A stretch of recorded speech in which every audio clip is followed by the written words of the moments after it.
again! George Floyd! Say it again! George Floyd! We didn't know what we were looking at yet.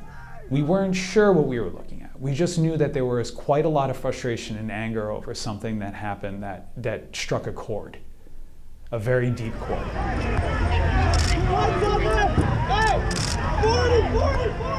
We knew that obviously community reaction was building at the time. I don't think we knew just how big it was going to get.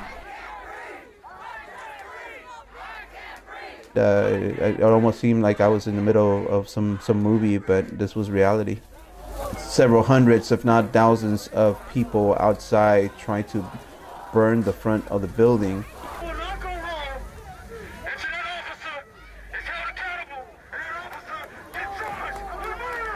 Right at 11:59 p.m. with 38 seconds, I made a photo of a man walking with a U.S. flag upside down, a sign of distress.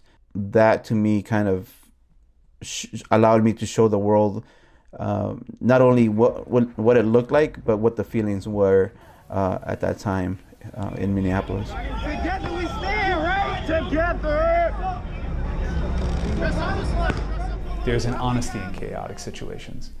People are thinking less about who they're supposed to be or what role they're supposed to play, and they're reacting to a circumstance beyond their control. And you see instances of deep humanity and also incredible cruelty in these kinds of environments. And it's happening all at once.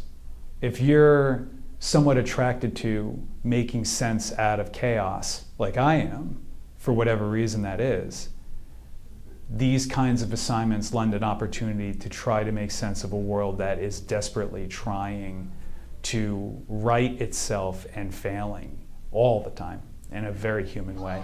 You say Floyd, George, Floyd, George, Floyd, George. So there was obviously a lot of anger. We saw that in the footage and the images coming out of the protests.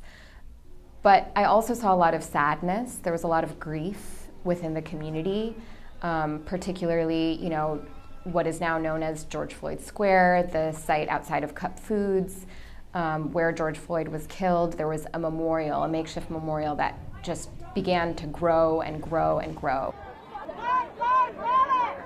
You know, the story spread. It spread to different cities. It spread to different countries. It was an international movement for a summer at least. And, you know, that then spreads its wings and takes its own form. But, you know, for a lot of people in that moment from that community, it was a really raw, intense moment full of grief.